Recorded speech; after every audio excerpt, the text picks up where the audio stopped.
Online कक्षा में राजस्थान के एक स्वाभिमानी शासक के बारे में चर्चा करेंगे जिसने आजीवन संघर्ष का मार्ग स्वीकार किया लेकिन अकबर की अधीनता को स्वीकार नहीं किया। मैं बात कर रहा हूँ मेवाड़ के स्वाभिमानी शासक महाराणा प्रताप की। मेवाड़ पे इनका शासनकाल था 1572 से लेकर 1597 ईस्वी तक इनका शासनकाल रहा। इनका जन्म 9 मई 1540 को हुआ। कोमलगढ़ दुर्ग जो राजस्थान के राजसमंद जिले के अंदर है, कोमलगढ़ दुर्ग के बादल महल में इनका जन्म हुआ। इनके पिता उदय सिंह, इनकी माता जयवंताबाई। उदय सिंह की मृत्यु 1572 को हुई। उस दिन होली का दिन था और उदय सिंह ने अपनी मृत्यु से पहले जगमाल जो महाराणा प्रताप के भाई थे, जगमाल को अपना उत्तराधिकारी घोषित कर दिया। लेकिन मेवाड़ के सरदारों ने जगमाल को अपना शासक स्वीकार करने से इनकार कर दिया और मेवाड़ के सरदारों ने 28 फरवरी 1572 को गोगुंदा में महाराणा प्रताप का राज तिलक किया, उनका राज्याभिषेक किया। और जगमाल ने क्या किया, वो अकबर की शरण में चला गया और इसे कहा गया राजमहल की क्रांति। ये राजमहल की क्रांति कहा जाता है, राजमहल की क्रांति, क्योंकि जगमाल अकबर की शरण में जा चुका था और अकबर ने इस फूट का फायदा उठाया और बाद में मेवाड़ को अपने अधीन करने के लिए कई प्रयास किए। लेकिन उससे पहले अकबर ने नागौर के अंदर अपना एक दरबार लगाया जिसे कहा जाता है नागौर दरबार। 1570 में 1570 ईस्वी में अकबर ने नागौर में अपना एक दरबार लगाया। ये प्रश्न कई बार पूछा जाता है कि अकबर ने नागौर दरबार का आयोजन कब किया, 1570 में। और इस 1570 में नागौर दरबार में राजपूताना के लगभग समस्त राजाओं ने अकबर की अधीनता को स्वीकार कर लिया। एकमात्र रियासत मेवाड़ जिसने अकबर की अधीनता को स्वीकार नहीं किया। महाराणा प्रताप उस नागौर दरबार में उपस्थित नहीं हुए और अकबर की अधीनता को इन्होंने स्वीकार नहीं की। तो अकबर ने बाद में महाराणा प्रताप को अपने अधीन करने के लिए, महाराणा प्रताप को मनाने के लिए 4 शिष्टमंडल भेजे जिनका क्रम निम्न प्रकार है।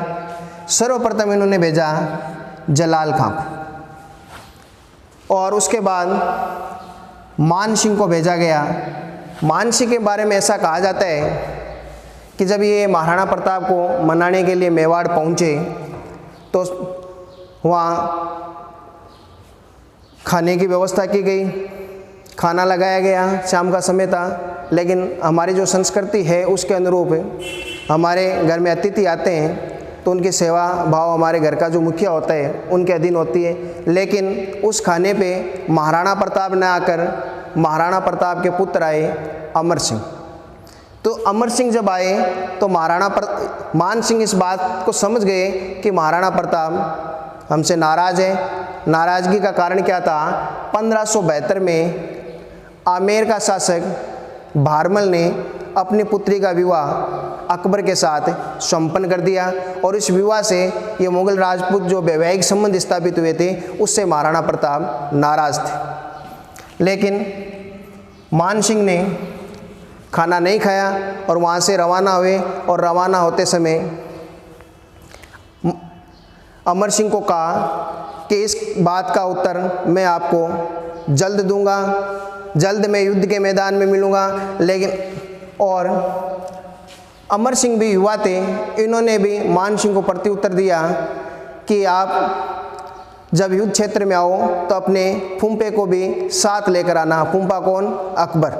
तो ये इस बात का बड़ा बुरा लगा मान सिंह को, और मान सिंह अकबर के पास चला गया और अकबर को निवेदन किया अकबर से कि आप जब भी मेवाड़ के खिलाफ सैनिक अभियान करो तो सेना का नेतृत्व आप मुझे सौंपो। और यही कारण था कि हल्दी घाटी के युद्ध में उस सेना का मुख्य सेनापति मान सिंह ही था। बाद में मान सिंह के बाद भगवान दास को प्रताप को मनाने के लिए भेजा, मान सिंह का पिता भगवान दास, और भगवान दास के बाद अकबर का वित्त मंत्री टोडरमल को भेजा गया। लेकिन ये चारों शिष्टमंडल असफल रहे प्रताप को मनाने। ये क्रम कई बार पूछा जाता है, आप इनको इस प्रकार भी याद रख सकते हो, जमा बाटो, जय जलाल खां, माँ से मान सिंह, बा से भगवंत दास और टो से टोडरमल। तो आप जमा बाटों से भी याद रख सकते हो, क्योंकि एग्जाम में इनका क्रम भी कभी कभी पूछा जाता है। तो ये चार शिष्टमंडल थे। ये चारों शिष्टमंडल जब असफल हो गए तो अंतिम जो प्रयास था वो था अकबर का युद्ध। तो एक विशाल सेना का आयोजन किया गया और हल्दी घाटी के मैदान में ये अकबर अपनी सेना लेकर मान सिंह के नेतृत्व में पहुंचा। अकबर की सेना का मुख्य जो सेनापति था वो था मान सिंह, और मान सिंह के साथ आसफ खां भी था और बदायूं भी था जो एक इतिहासकार था, और महाराणा प्रताप भी एक विशाल सेना तैयार की। उस सेना का मुख्य जो सेनापति था वो बनाया गया था हकीम खां सूरी को।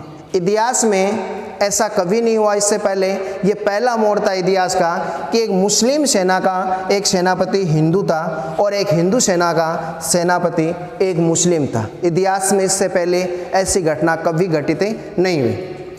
तो अकबर की सेना में जो सेना थी वो राजपूतों की सेना थी। तो युद्ध जब शुरू हुआ, इस युद्ध के बारे में कहा जाता है कई कई किताबों में 21 जून भी आता है, लेकिन 18 जून को सही माना गया है। 18 जून 1576 को प्राप्त युद्ध शुरू हुआ, और युद्ध जैसे ही शुरू हुआ बदायूं ने आसफ खां को पूछा कि मैं तीर चलाऊं, लेकिन मेरे ये बात समझ में नहीं आ रही है कि अपना कौन है और महाराणा प्रताप का सेना कौन है, क्योंकि राजपूतों की वेशभूषा एक जैसी थी। तो आसफ खां ने कहा कि तुम तो तीर चलाते जाओ, जीत तो इस्लाम की होगी, चाहे हमारी सेना का राजपूत मरे या फिर प्रताप की सेना का राजपूत मरे, जीत तो आखिर में इस्लाम की होनी। युद्ध जैसे ही शुरू हुआ, प्रताप उस समय अपने घोड़े, मुख्य घोड़े चेतक पे सवार थे, और मान सिंह अपने प्रसिद्ध हाथी उस समय मर्दाना के ऊपर सवार थे। और युद्ध आगे बढ़ा। महाराणा प्रताप राजपूतों का जो आक्रमण था मुगल सेना पे, तेज तरार आक्रमण था, और अकबर की सेना लगभग पराजय की स्थिति में पहुंच चुकी थी। एक मैत्र खां नाम का एक सेनापति था, उसने एक अफवाह फैलाई कि अकबर एक विशाल सेना लेकर युद्ध मैदान में पहुंच रहे। तो उससे क्या हुआ कि मान सिंह की जो सेना थी उनका जो मनोबल टूट चुका था, वो भाग रही थी। लेकिन जैसे ही अफवाह फैली कि अकबर एक विशाल सेना लेकर युद्ध क्षेत्र में पहुंच रहे, तो सेना में वापस जोश आया और वापस मुड़कर बनास नदी के किनारे एक स्थान है रक्त तालाब, वहाँ पे रक्ताल बनास नदी के पास, वहाँ पे वापस दोनों के मध्य युद्ध हुआ। महाराणा प्रताप उस समय चेतक पे सवार थे। महाराणा प्रताप ने अपने भाले से प्रहार किया मान सिंह पे। मान सिंह तो जैसे तैसे बच गया, लेकिन उसका जो अंगरक्षक था वो उसमें मारा गया। और कहा जाता है चेतक ने अपने दोनों पैर मर्दाना के मुख पे टिकाए और उसके पैरों को झुका दिया। लेकिन जैसे ही वापस उसने पैर हटाए तो कहा जाता है कि उसके सूंड में जो कटार और तलवारें लगी हुई थी उससे उनके दोनों पैर आगे वाले चेतक के जख्मी हो गए और अपने राजा को सुरक्षित स्थान पे पहुंचा दिया और बलीचा नामक ग्राम में चेतक की मृत्यु हो गई। ये था हल्दी घाटी का युद्ध।